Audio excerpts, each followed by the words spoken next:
Hello, welcome to 1.1.2. In this video I'll talk about pi systems, conjugated pi systems, and some little bit of benzene chemistry. A pi system is the region of electron density occupied by the pi bond, which is above and below the plane. Simply put, a pi system refers to a molecule which involves a pi bond. Ethene is a good example of a pi system. It has one pi bond.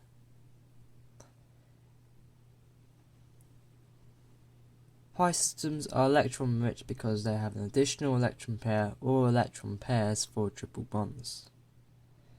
They have electron density above and below the plane actual sigma bonds, so they are more reactive towards electrophiles. Electrophiles are electron loving, and pi bonds occupy a very high region of electron density. This is because there is electron density above and below the plane. So, pi bonds are generally reactive, and in presence of electrophiles, they will undergo electrophilic addition. Let's talk about a conjugated pi system. A conjugated pi system is a sequence of alternating single and double bonds on three or more atoms, with a p orbital on each atom, which can engage in side-to-side p orbital overlapping without any interruptions to form a single large molecular orbital. So I'll say that again. A conjugated pi system is the sequence of alternating single and double bonds on three or more atoms with a p orbital on each atom, which can engage in side-to-side p orbital overlapping without any interruptions to form a single large molecular orbital. We describe a pi system to be conjugated when two double bonds are separated by just one single bond. In a more advanced detail, the double bonds are said to be conjugated. Conjugated double bonds have different physical and chemical properties to isolated double bonds, such as the bond length. Conjugated double bonds are generally shorter. If there is a sp3 species in between two double bonds, then the p orbital overlap is not possible. This is because sp3 hybridized carbons do not actually have a spare p orbital to transfer their electron and to contribute to form this large molecular orbital, so conjugation is not possible.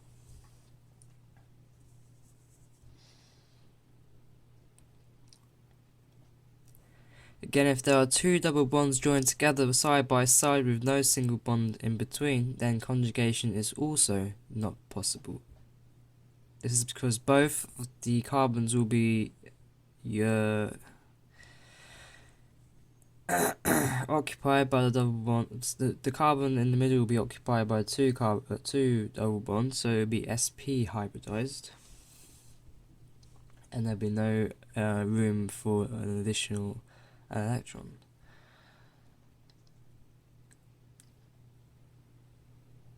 So this is because the middle carbon and sp hybridized in between two sp2 hybridized carbons, so the sp-p orbital will not overlap in the correct orientation with the sp2 p orbitals.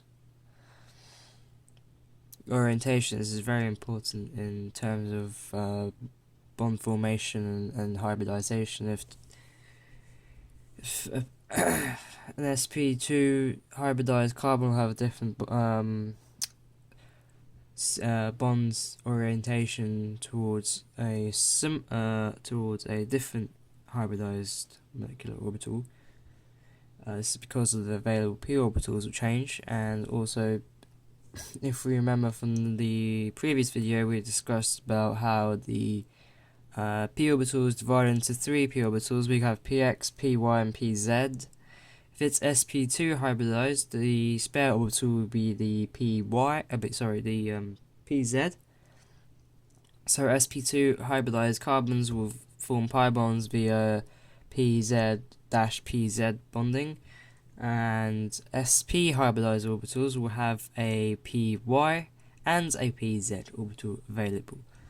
So obviously the clash there between the sp2 and the sp hybridized orbital is that the sp hybridized orbital will have a py symmetry, and then the sp2 will have a pz only symmetry. So that's the clash there. Moving on. So I've summarized the rules for conjugation. Rule number 1: conjugation requires double bonds separated by one single bond. And rule number 2 is separation by two single bonds or no single bonds will not do. You'll need a alternation of double bond, then a single bond, then a double bond, then a single bond, in that sequence only to form a conjugated pi system. So if you can remember about delocalization, benzene is we're about to move on to that topic right now. So let's talk about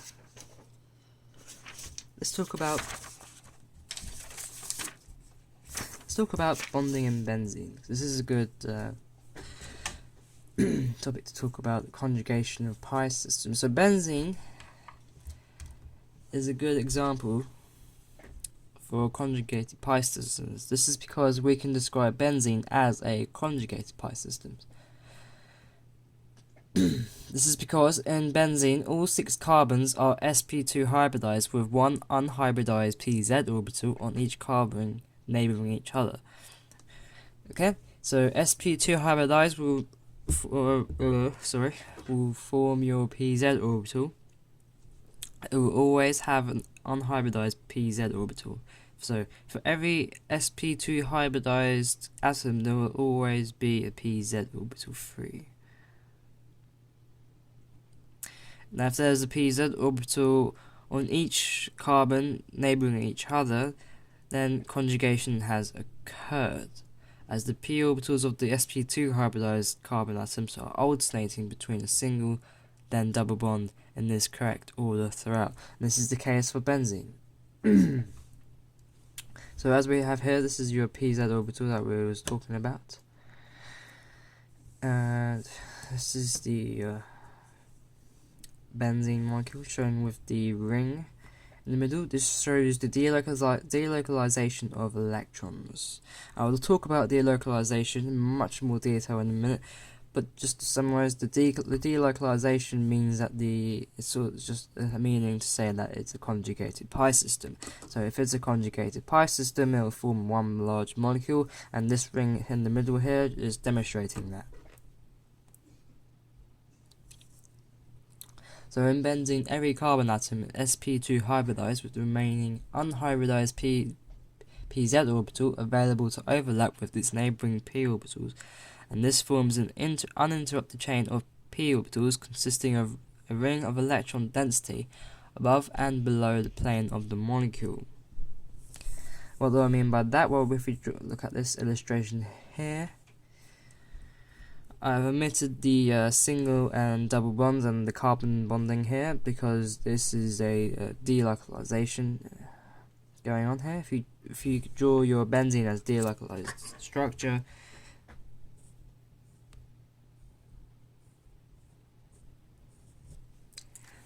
then you will see that I have not drawn any double bonds at all. This is because the double bond means that the electron density is localized in that specific area. However, in benzene we have formed a large molecular orbital of electron density known as conjugation. So this is the diagram which illustrates the conjugation of the p orbitals, the pz orbitals to be more specific.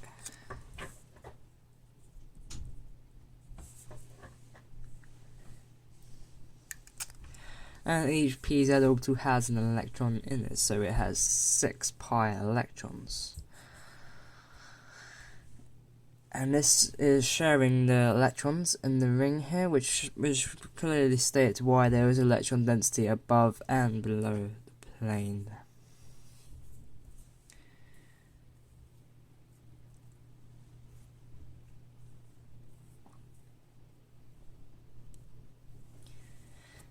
have here a model.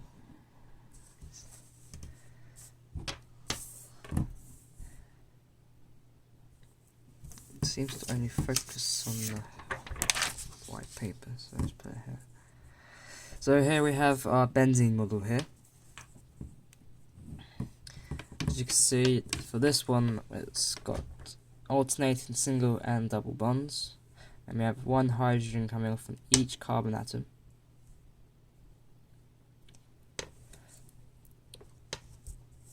It's a very solid structure, and there is no room for isomers to be formed. There's no free bond rotation. This double bond locks the joints together. So no movement, the free rotation at all whatsoever on every carbon atom. So if we look at it sideways on, you have electron density above and below the plane. So imagine this to be your so you peel to cross like this on each carbon, then you have a ring of electron density which flows above and below. So benzene is electron rich.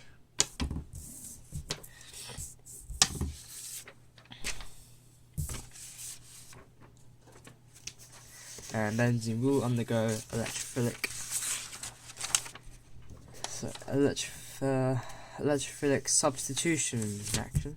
This is because of the pi chemistry which is involved.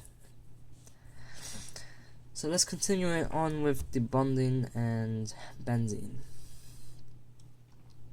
Did you know, in fact, that benzene does not actually resonate between the two Kikuchi structures, which describe rapid equilibrium shifting on the double bonds? Just quickly draw this out for you. Kikuchi, I'm not sure if I'm pronouncing his name correctly.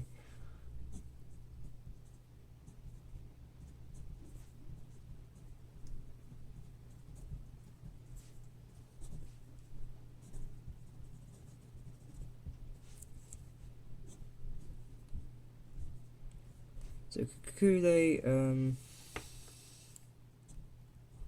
suggested that benzene rapidly equilibrates between two resonance structures, and he named this, of course, resonance hybrid. Here it is. And he stated that the double bonds move, and so they are only localized for less than a fraction of a second. However, if you look at university textbooks, they do state different meanings, and it does get very confusing. So I've looked into it, and it appears to seem that benzene is described as delocalized resonance hybrid to remove the confusion, but I will explain why it's called that in a minute. But for now, let's look at the differences between resonation and delocalization.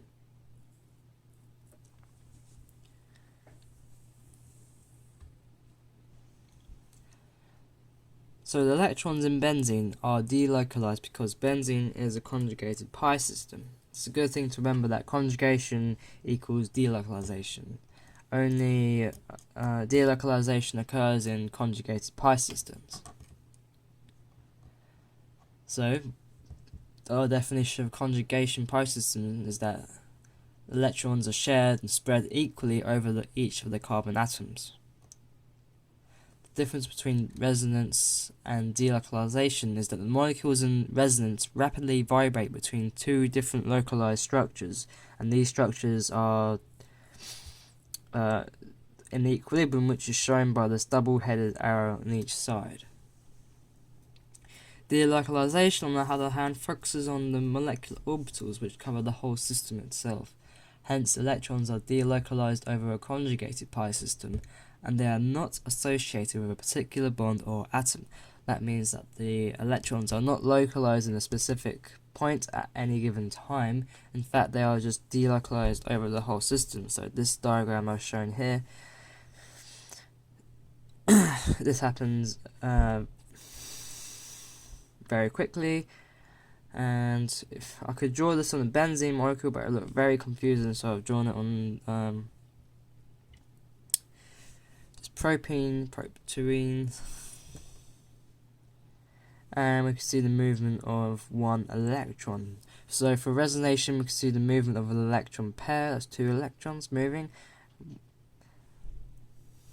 But for delocalization, we see the movement of one electron.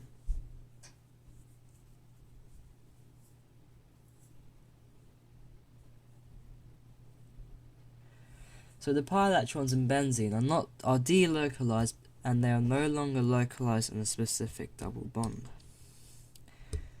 As we stated already, for delocalization to occur, the pi system will need to be conjugated. For resonance to occur, conjugation is actually not required. That's another difference there for you. Therefore, the alternative illustration for benzene with the ring in the middle, the one we have just drawn here,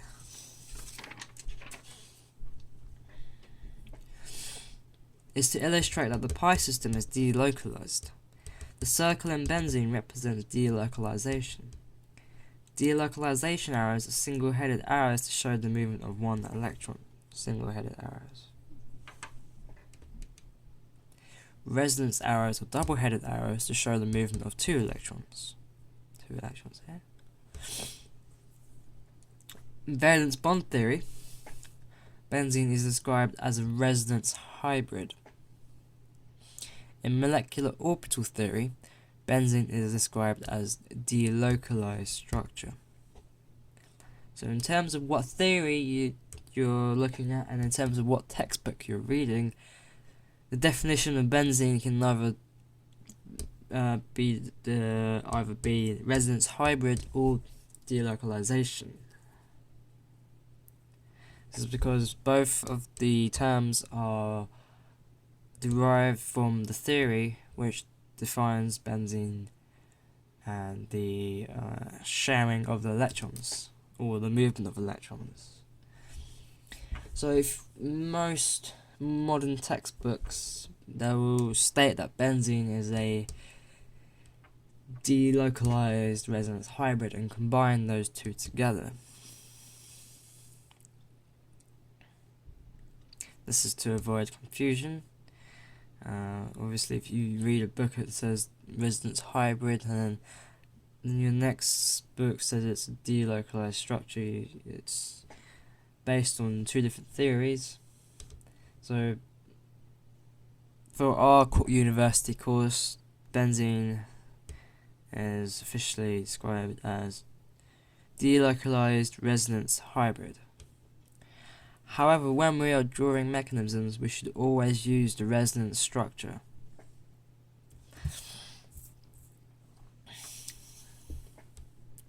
The resonance structure is the structure which shows the localization of the double bonds.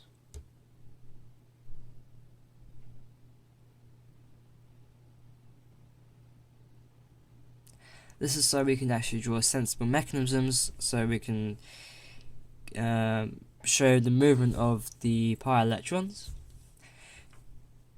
If we draw the delocalized structure, which is the ring in the middle, we can't really show where the electron has originated from and where it will return back onto the benzene. It's very difficult to illustrate that. So we use the resonance structure for the mechanisms of benzene. Keep in mind that double bonds are not actually localized, and it does not matter which way we draw the double bond on the benzene. If we draw on the resonance structure, as its use is for illustration purposes of pi electron movement. Both give the same results, although one uses more arrows to get there.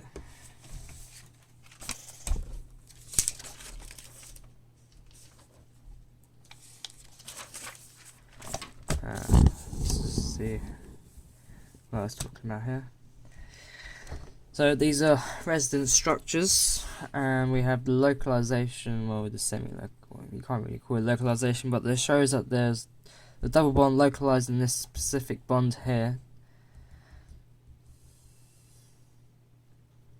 And then we have a electrophilic aromatic substitution going on here, with the electrophile being substituted for the hydrogen.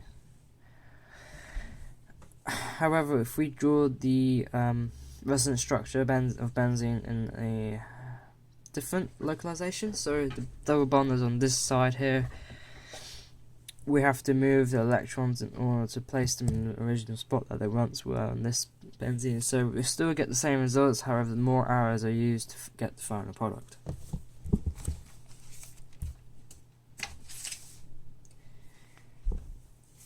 You should always try to aim to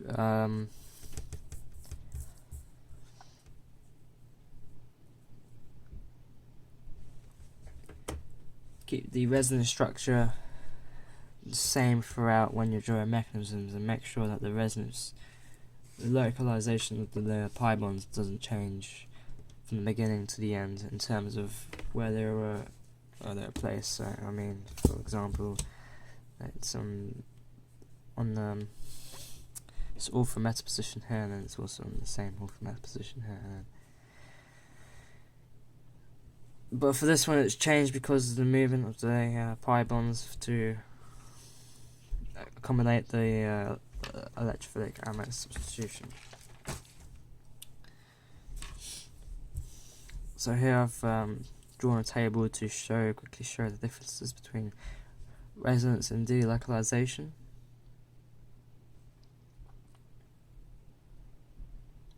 I've written sp2 only here. Conjugation, when we don't really cover conjugation in depth in our course, but if you do it more in depth, this can change. But for our studies, I would say sp2 only.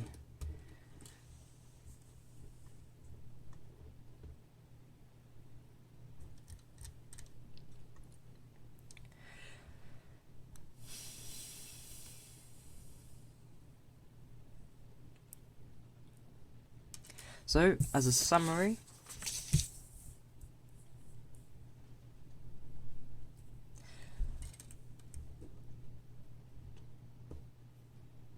conjugation focuses on the sequence of alternating double and single bonds, while delocalization focuses on the molecular orbitals covering the whole system.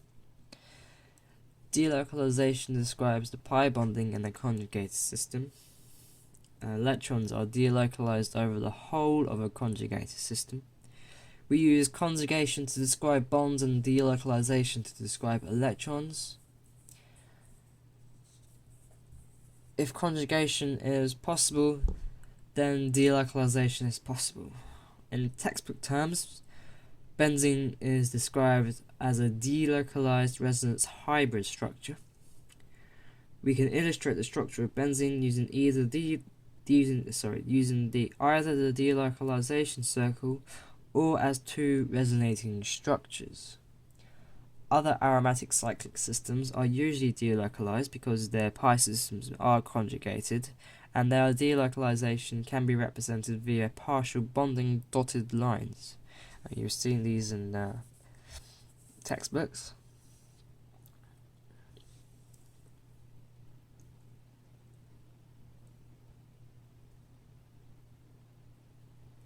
The definition of conjugation is a multiple repeating pi system of a single then double bond in the correct order. Conjugation can also be extended to describe interaction involving the p orbital containing an unshared electron pair. So, what I was describing earlier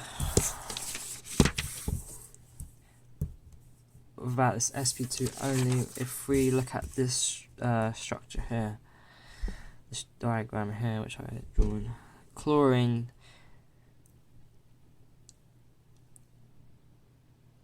has a lone pair on it.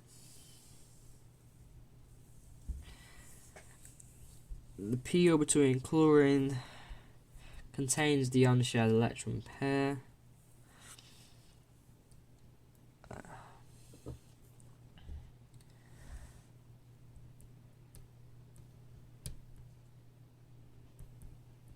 And it's involved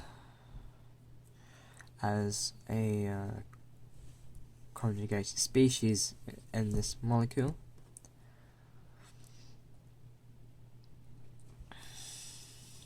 Can't really talk much about it because we haven't really done much studies on it, so I'm not sure if I can extend my conjugation knowledge as far as this. But the stuff I've already covered in this video is definitely sufficiently enough to move on to more benzene chemistry and aromatic chemistry.